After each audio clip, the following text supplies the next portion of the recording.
Subscribe करिए exam cracker को और दबाइए इस बेल आइकन को हमारी यूजफुल वीडियो सबसे पहले पाने के लिए। Hello friends, welcome to exam cracker. हम आते हैं अपने रीजनिंग के टॉपिक पे, ऑर्डर एंड रैंकिंग। इसका बेसिक कॉन्सेप्ट देखते हैं कि होता क्या है। आप अगर जा रहे हैं और किसी पंक्ति में कुछ लोग गिन रहे हैं तो आप ये जान लीजिए कि हमेशा पंक्ति में किसी भी आदमी को एक ही बार गिनना है, दो बार कभी नहीं गिनना है। जैसे आप आके इसका कॉन्सेप्ट देखिए, लिखा है A B C D E F और जी। कितने लोग हो गए? 7 लोग हो गए हैं। इसका बेसिक कॉन्सेप्ट ये है कि ये कह रहा है कि ई को जब गिन रहे हैं तो प्रारंभ से देखिए 1 2 3 4 5, पांचवें नंबर पे है। कहां से है? प्रारंभ से है, मतलब बिगिनिंग से है। और इसी ई को फिर गिन रहे हैं। कहां से गिन रहे हैं? अंत से गिन रहे हैं, मतलब जी से गिन रहे हैं। आते हैं, देखते हैं बैक से गिन रहे हैं। कितने हो गए हैं? 3 इंड से। अब हमको ये बताना है कि बताइए इस पंक्ति में टोटल कितने लोग बैठे हैं। तो फ्रेंड्स कैसे निकालना है, इसका बेसिक कॉन्सेप्ट और इसका जनरल फॉर्मूला जो बनता है, यहां पे उसको देखते हैं। यहां पे हम कर लेंगे कि टोटल कितना होगा, तो टोटल हो जाएगा बिगिनिंग से प्लस एंड से। बिगिनिंग और एंड देखते हैं, देख रहे हैं बिगिनिंग से 5वां नंबर है और एंड से ई का ही एंड से तीसरा नंबर है। दोनों को ऐड कर देते हैं तो कितना आ जाता है? 8 आ जा रहा है। अब देखते हैं क्या 8 लोग बैठे हैं क्या। देखिए 1 2 3 4 5 6 7, नहीं, सिर्फ 7 लोग आ रहे हैं, 8 नहीं आ रहा है। कहां गलती हो गई है फ्रेंड्स? आप देख रहे हैं कि जब हम आगे से आ रहे थे तो ई को हमने गिन लिया एक बार, फिर जब पीछे से आ रहे हैं तो फिर हमने ई को गिन लिया 2 बार। पंक्ति में कभी भी कोई भी आदमी 2 बार नहीं गिना जाता है फ्रेंड्स, उसको माइनस करना है। यहां पे ढूंढने की बात यह है कि जैसे कोई भी पर्सन है, उसके ऊपर भी लाइन है, उसके नीचे भी लाइन है, तो मतलब वो 2 बार गिना गया है। जैसे आप डी देख रहे हैं तो डी के ऊपर लाइन है लेकिन नीचे लाइन नहीं है, इसका मतलब डी एक बार गिना गया है। ई को देखिए, ई के ऊपर भी लाइन है, नीचे भी लाइन है, मतलब ई 2 बार गिना गया है। एफ को देखिए, एफ के सिर्फ नीचे लाइन है, ऊपर लाइन नहीं है, मतलब एफ सिर्फ एक बार गिना गया है। यहां पे आप देख रहे हैं जो ई है हमारा पर्सन, वो 2 बार गिना जा रहा है और पंक्ति में कभी किसी को 2 बार नहीं गिनना है। आप यहाँ पे -1 करेंगे। -1 इसलिए कर रहे हैं कि आप देख रहे हैं कि पंक्ति में कभी भी किसी को 2 बार नहीं गिनना है और ई हमारा 2 बार गिन लिया गया है। अगर यहाँ पे 3 आदमी 2 बार गिने गए होते तो 3 माइनस होता, 4 आदमी 2 बार गिने गए होते तो 4 माइनस होता। मतलब कहने का अर्थ ये है कि जितने भी आदमी 2 बार गिने जाएंगे वो एक बार माइनस होते हैं। यहां पे हमारा एक आदमी था ई जो 2 बार गिना जा रहा है, इसलिए एक माइनस हो रहा है। 8 - 1 = 7। क्या 7 लोग बैठे हैं क्या? देखते हैं 1 2 3 4 5 6 7। हाँ, तो हमारे यहां से ना फॉर्मूला जो बनता है वो ये होता है, टोटल बराबर बिगिनिंग प्लस एंड -1, जो जनरली एक आदमी के लिए है जिसका आगे से भी स्थान दिया गया है और पीछे से भी स्थान दिया गया है। और यहीं से क्वेश्चन बनते हैं और देखते हैं एसएससी में और बैग में किस टाइप से क्वेश्चन आते हैं। फ्रेंड्स हम देखते हैं हमारा जो टाइप 1 है इसमें किस टाइप का क्वेश्चन आता है। तो टाइप 1 कह रहा है question based on one person. ये टाइप 1 है। जनरली ये सिंपल क्वेश्चंस आते हैं एमपीएस में, डाटा एंट्री ऑपरेटर में। इसके जो क्वेश्चंस जब टफ कर दिए जाते हैं, अगले जो टाइप होते हैं वो आते हैं एसएससी सीजीएल में, और जो पजल बेस्ड क्वेश्चन हो जाते हैं वो हमारे आते हैं बैंक में। तो चलते हैं एमपीएस और डाटा एंट्री ऑपरेटर में किस टाइप के क्वेश्चंस आते हैं, पहले उसको देखते हैं। फ्रेंड्स अब आपका क्वेश्चन आ गया है। क्वेश्चन में बोल रहा है Ram is 15 from beginning. Ram प्रारंभ से 15वें स्थान पे है, एंड 19 फ्रॉम एंड, और अंत से 19वें स्थान पे है। फिर कह रहा है then how many person present in that row. मतलब टोटल उसमें कितने लोग हैं, जो पंक्ति बनी हुई है उसमें कितने लोग हैं। तो आप देख रहे हैं कि राम में 15 फ्रॉम बिगिनिंग। अगर फॉर्मूले से लगाना है तो फॉर्मूले से देखिए क्या हो जाएगा, टोटल बराबर बिगिनिंग प्लस एंड -1। ये आपको पता है कि ये फॉर्मूला होता है। अब आते हैं इस पे वैल्यू पुट करते हैं। बिगिनिंग से दे रखा है आपका 15 और एंड से दे रखा है 19 - 1। अब आप देख रहे हैं क्या हो जाएगा, 15 और 19 को ऐड कर दीजिए तो क्या हो जाएगा आपका 34, और 34 - 1 कर देंगे तो क्या आ जाएगा 33। ये आपका आंसर हो गया है। आपको पता है फ्रेंड्स कि क्या है ये फॉर्मूला कहां से आया है। आपको पता है कि शुरुआत से राम का दे रखा है। अगर आप बेसिक पे आइए, फिगर से समझिए, तो दे रखा है कि राम का प्रारंभ से कौन सा नंबर है, 19वां नंबर है। और इसी राम को बता रखा है कि अंत से कौन सा नंबर है, सॉरी राम का प्रारंभ से 15 नंबर है और अंत से राम का है 19 नंबर। अब आपको पता करना इस पंक्ति में कितने लोग हैं, तो आप देख रहे हैं राम 2 बार गिन लिया गया है, तो एक बार तो माइनस होगा ही होगा, तो ये हो जाएगा आपका 15 प्लस 19 इक्वल टू 34, और 34 में से आपको एक घटाना है क्योंकि राम को 2 बार नहीं गिना जा सकता, तो आपका आंसर आ जाएगा 33। ये आपका आंसर आ गया है। ये जनरल सिंपल क्वेश्चन है जो एमटीएस और डाटा एंट्री ऑपरेटर में आते हैं। इसके बाद देखते हैं कुछ और क्वेश्चन इसी टाइप 1 पे कैसे करने हैं। फ्रेंड्स, हमारा अगला क्वेश्चन आ गया है और बोल रहा है कि इसमें कह रहा है Sita is 9 from right end, if total number of person is 20 then what is the position of Sita from left end. अब आपको फ्रेंड्स यहाँ पे दे रखा है सीता के बारे में, देखिए क्या क्या दे रखा है, सीता के बारे में दे रखा है कि राइट एंड से 9th है और कह रहा है what is the total number of person, total number of person भी दे दिया यहाँ पे 20 है। फिर कह रहा है what is the position of Sita from left and, left and से पूछ रहा है। सर आपको पिछली बार दे रखा था क्या, आप ध्यान दीजिए, पिछली बार आपको दे रखा था राइट एंड से भी और लेफ्ट एंड से भी, आपको टोटल निकालना था।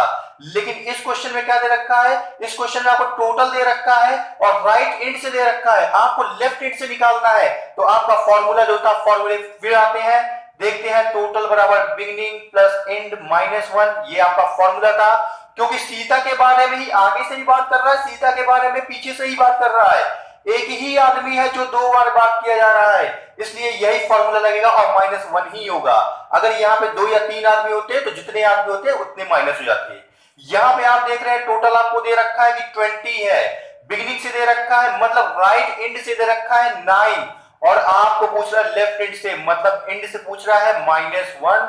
आप रखते हैं, आप देख रहे हैं 20 है, ये -1 इधर आएगा तो 21, 9 इधर जाएगा तो -9 इक्वल टू एंड, तो आपका आ गया एंड से कितना आ गया है आपका 12। ये आपका आंसर हो गया है। सिंपल क्वेश्चन है, ऐसे ही क्वेश्चन आपके डाटा एंट्री ऑपरेटर और एमटीएस में पूछे जाते हैं। इसके बाद के जो क्वेश्चंस होते हैं वो टाइप 2 हो जाते हैं, और लिस्ट में जो आएंगे क्वेश्चन उसको देखते हैं जो कि एसएससी में जनरली पूछे जाते हैं।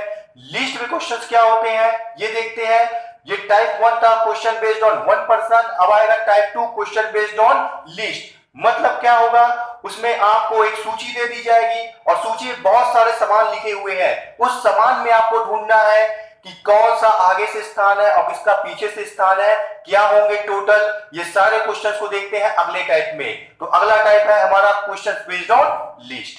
फ्रेंड्स, हमारा टाइप है question based on list type 2। इसमें आपको 2 चीज दिए जाएंगे, या हो सकता है चीनी हो, या हो सकता है चाय पत्ती हो, या हो सकता है कोई और वैल्यू हो। आपको यह देखना है कि किसके बारे में दिया गया है, या तो चीनी होगा या तो कॉफी होगा। आपको देखना है कि अगर आपको ये 2 एलिमेंट दे दिए गए हैं तो पहले आपको ढूंढना है कि किस एलिमेंट का आपको आगे से भी स्थान पता है और पीछे से भी स्थान पता है, क्योंकि ऑर्डर एंड रैंकिंग का क्वेश्चन आप तभी लगा भी पाएंगे जब आपको किसी एक व्यक्ति के बारे में पूरी जानकारी होगी।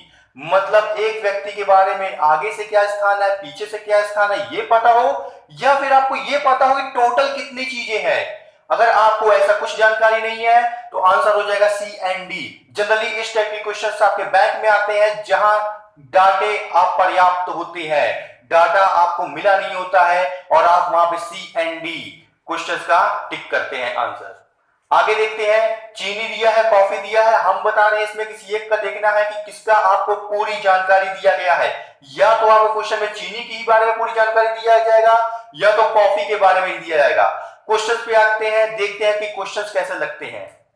फ्रेंड्स, अब हमारा क्वेश्चंस आ गया है। क्वेश्चंस देखिए, क्वेश्चन में क्या लिखा हुआ है, कह रहा है इन अ लिस्ट, किसी सूची में टी इज 10 फ्रॉम बिगिनिंग, जो चाय है उसका शुरुआत से स्थान 10वां है, and sugar is 15 from and, और शुगर का चीनी का स्थान अंत से 15वां है।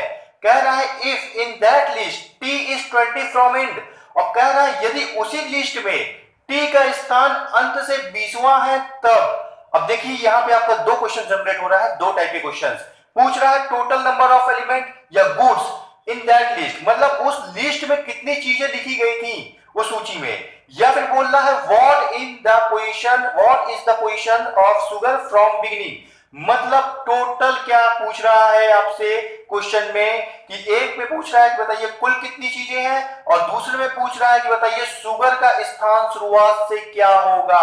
पहले हम क्वेश्चन पे आते हैं, क्वेश्चन को गौर से पढ़ते हैं। आप क्वेश्चन को देखेंगे तो यहाँ पे आपको उस एलिमेंट को सबसे पहले ढूंढना है जिसका आगे से भी स्थान और पीछे से भी स्थान दिया गया हो। तो यहाँ पे आप देख रहे हैं हम लिख लेंगे एक तरफ टी के बारे में और एक तरफ लिख लेंगे शुगर के बारे में, और देख रहे हैं यहाँ पे कि किस एलिमेंट के बारे में आपको पूरी जानकारी है, क्या आपको टी के बारे में है या शुगर के बारे में है। फॉर्मूला आपका हमेशा यही रहेगा कि टोटल बराबर beginning plus and minus one, चाहे वो टी के लिए हो चाहे वो शुगर के लिए हो, टोटल बराबर beginning plus and minus one. क्योंकि आपको लग रहा है कि टी है, एक तरफ शुगर है, दो चीजें हैं, पर यहाँ पे दो चीजें नहीं है, एक चीज के बारे में पूरी जानकारी दी गई है।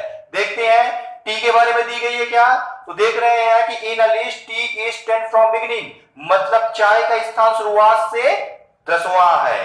फिर देख रहे हैं क्या दिया गया है, and sugar is 15 from and, और शुगर का दे दिया गया है कि एंड से कितना है 15 है।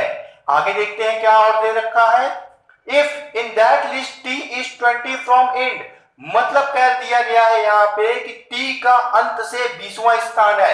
अब टी का चलते हैं, अंत से कौन सा स्थान है, 20वां स्थान है। बस अब यहां तक ही जानकारी है। उसके बाद कह रहा है total number of element, what is the position of sugar from beginning. अब यहाँ पे आपको ये ढूंढना था कि किस चीज के बारे में आपको शुरुआत से और अंत से स्थान दे रखा है, तो आपने देखा टी के बारे में दे रखा है। यहां से हम टोटल निकाल सकते हैं। फ्रेंड्स ये देखिए टोटल बराबर बिगिनिंग प्लस एंड है, यहाँ पे हमको दोनों वैल्यू पता चल गई, -1 कर देंगे तो यहाँ पे हो जाएगा 30 - 1, 30 - 1 आपको मालूम चल गया 29 चीज। टोटल इसमें 29 चीज लिखी गई थी। आपका यहाँ पे टी का आ गया है टोटल 29, और आप जाते हैं शुगर पे। शुगर का आपका जो है शुगर फ्रॉम बिगिनिंग, मतलब शुरुआत से कौन सा स्थान है, तो आपको टोटल निकल गया है 29। आप यहाँ पे 29 पुट कर दीजिए वैल्यू, और आपको शुरुआत से निकालना है, बिगिनिंग से निकालना है, बी लिख दीजिए और -1 यहीं पे छोड़ दीजिए, वो वैसा ही रहेगा। क्योंकि शुगर के बारे में एक ही चीज के बारे में आप निकाल रहे हैं, तो बिगिनिंग से भी स्थान अंत से भी स्थान, क्योंकि एक ही आदमी का 2 बार दिया गया है, -1 रहेगा, और टोटल आपने यहां से निकाल दिया था टी से। अब आप देख रहे हैं यहाँ पे कि 29 है, और -1 को जब इधर लाते हैं तो ये +1 हो जाएगा, 15 प्लस में है, जब इधर लाएंगे तो -15 हो जाएगा, इक्वल टू बिगिनिंग। और बिगिनिंग बराबर क्या हो जाएगा आपका, देखिए 29 + 1 30, और 30 - 15 इक्वल टू कितना हो जाएगा 15। आपका बिगिनिंग से स्थान आ गया, शुगर का कितना है 15 है। आपको 2 आंसर आ गया है, और आपको यहाँ पे 2 नंबर मिल गए हैं। इस टाइप के क्वेश्चंस में आपको ये देखना था कि किसी भी एक आदमी का आगे से भी स्थान और पीछे से भी स्थान, हमने ढूंढा है टी के बारे में और शुगर के बारे में। आपको टी के बारे में मिल गया, आगे पीछे से स्थान, आपने टोटल निकाल लिया, आपको एक बार टोटल पता चल गया, तो फिर आप शुगर का बिगिनिंग से स्थान निकाल सकते हैं। अगर आप डायरेक्ट शुगर से स्टार्ट करते क्वेश्चन करना तो कभी नहीं कर पाते, क्योंकि यहाँ पे 2 अननोन वैल्यू है, एक टी भी है और एक बिगिनिंग से शुगर का है। अब आप देख रहे हैं कि आपका टी का आ गया है 29, आपने वैल्यू पुट किया और शुगर का वैल्यू आ गई। फ्रेंड्स अगर आपको ये वीडियो अच्छा लगता है तो आप आगे भी इसको शेयर कीजिए, सब्सक्राइब कीजिए और अपने फ्रेंड्स के बीच में इसको शेयर कीजिए। Thank you.